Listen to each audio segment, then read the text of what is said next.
Welcome back. Hi, my name is Liz, and on this channel, I document my family's new life in Spain. Good morning. It is July 9th, and I decided to sit out in the balcony this morning because it's nice and cool, and we haven't seen a morning like this since we've gotten here. Um, we've seen temperatures the last 3 weeks in the hundreds, and it was really refreshing to sit out here in the balcony and just relax with some cool weather. It was really cloudy this morning, but it was nice. The last couple of weeks, we've actually had to take our top mattress and move it into the living area where we do have an AC split, because the fan in the bedroom we sleep in, it just wasn't enough. It was just so hot, and even with the fan on, the window open, there's no way you could sleep. It was just unbearable. So we decided that was what we needed to do to be able to sleep through the night. And then the third bedroom, which has a single bed, is where my daughter has been sleeping. That also has an AC split. So we shall see how long we can continue with this routine of every night getting the top mattress out before we decide we don't want to do that anymore and end up buying a portable AC unit. And because today the weather was really nice and decent, we decided to just chill at the apartment and leave the sliding door to the balcony open, let some fresh air in, and enjoy the nice weather. Here in Seville, a lot of businesses closed down. I would say probably between 12 and 2, and they reopen after 5. It's just so hot. Nobody's going to be sitting outside eating when it's over 100 degrees.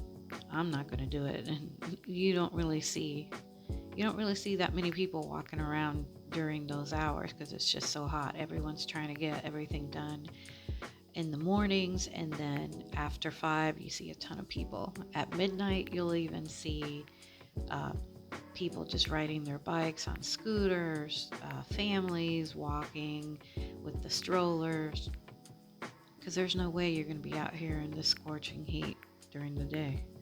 These next few days are actually going to be fairly nice, and we're going to go ahead and enjoy them before the 100-degree temperatures come back.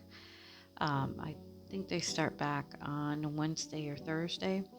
We plan on going to, it's like what I would call a flea market tomorrow on Friday, and Saturday, the Setas of Seville. We've been wanting to go see the Setas of Seville since we got here, but it's just been so hot.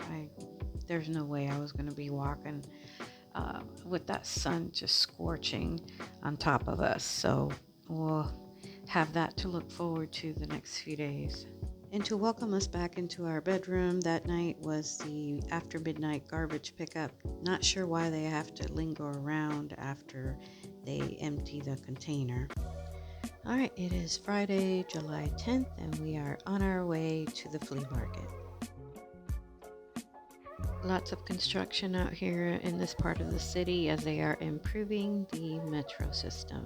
I really like the public transportation Seville has, and on this day the buses were really empty. The prices at the flea market were pretty cheap. Some things were €5, others were 3, and then you had some for 10, 15, but you can always try to get them down. The fruits and the vegetables, the closer it gets to 2, which is when they close, I believe they open at 9:30. The closer you get to 2, the cheaper it's going to be, because they're not trying to take it with them. And they're going to go bad. So, yeah, if you go like after 11, you'll probably get a good deal on the fruits and vegetables.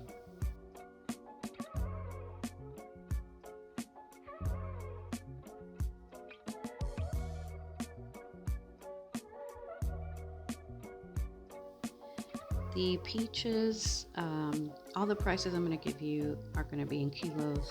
For all these peaches, we literally paid just 1 kilo because the guy was trying to get rid of them. And it was like a box. And he was just selling all those peaches for €1.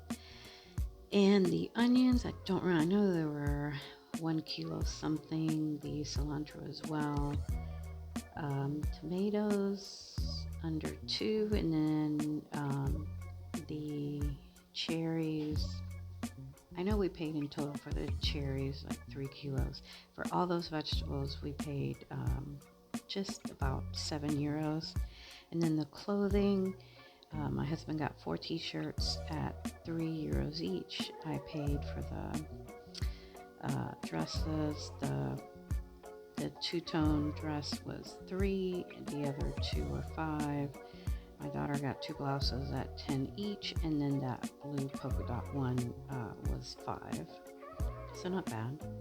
We paid in total for everything around €57. Saturday night, I decided I wanted to make the 5-minute baguettes.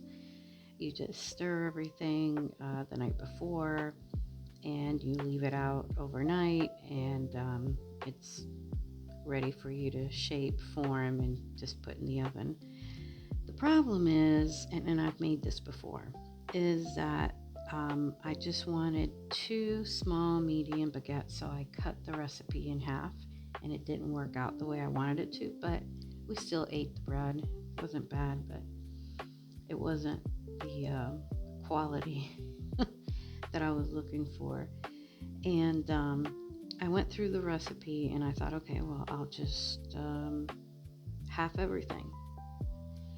And you'll see where I've had to add just sprinkling in flour because it was just so wet and moist that that was not the consistency.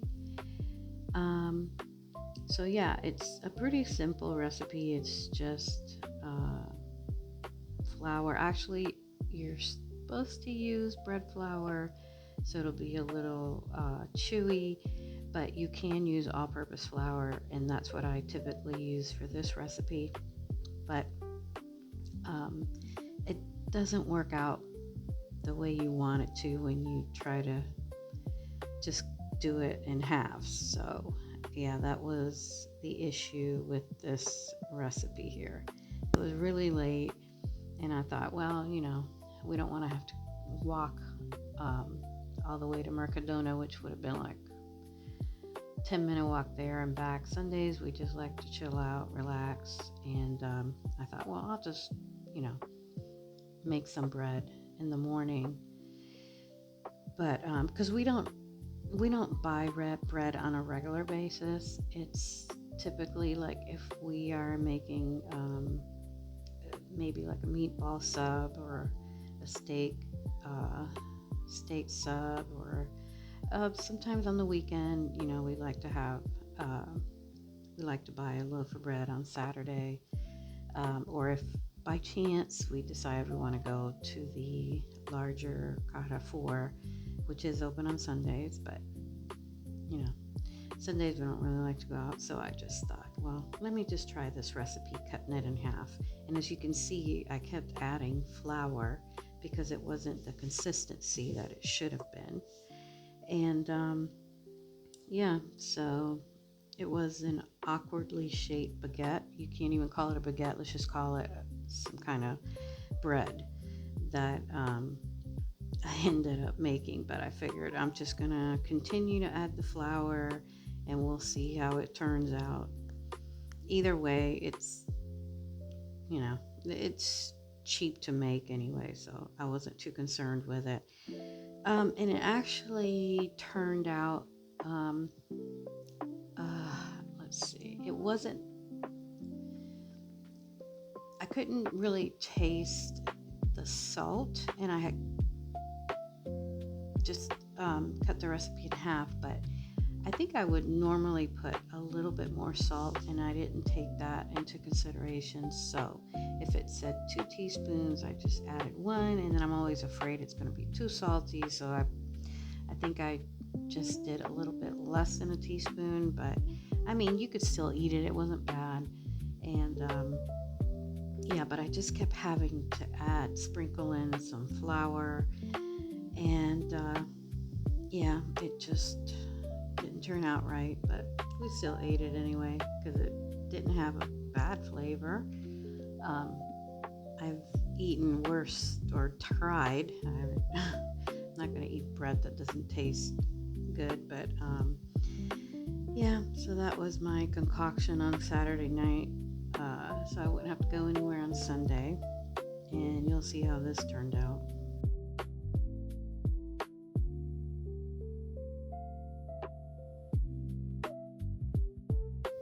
So here I am looking at the measuring cup, and I bought this cup at Carrefour, so it's in French, and I'm trying to remember, okay, so if I did half the flour, did I put enough? And I'm looking at the numbers, and I'm like, yeah, let's just sprinkle some more in, and I think this was the last flour I sprinkled in. The consistency or the texture is supposed to be just a little bit more dry. There I go again. Because you're supposed to scrape the scrape the dough off the handle, and as you can see, I continue to mix it, and I'm pulling it up, and it just comes right off, like, because it's still so wet, moist. It's not how it should actually be, but I just finally just give up. I forgot to mention, Saturday morning we did end up going to Setas of Seville. It was beautiful. We really enjoyed ourselves, and I'll have that on next Sunday's video.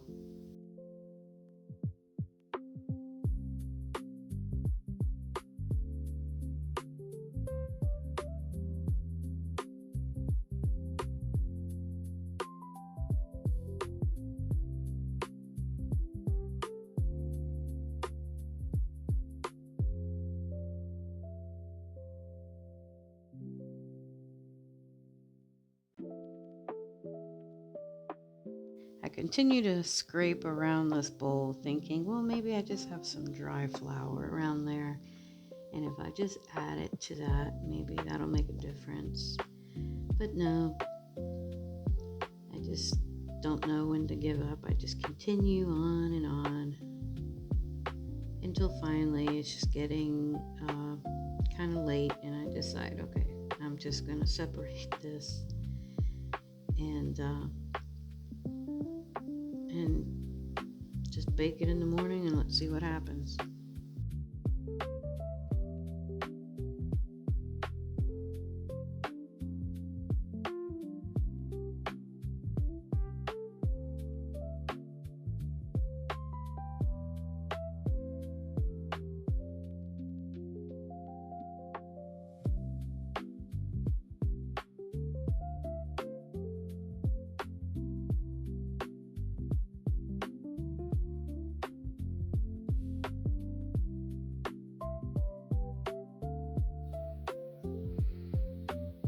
Good morning. It is Sunday morning, and I have my 5-minute baguette dough. Kept it out overnight. It's grown double its size. Nice and bubbly there. We'll see how my baguettes turn out. Got my coffee on. See if I can't wake up.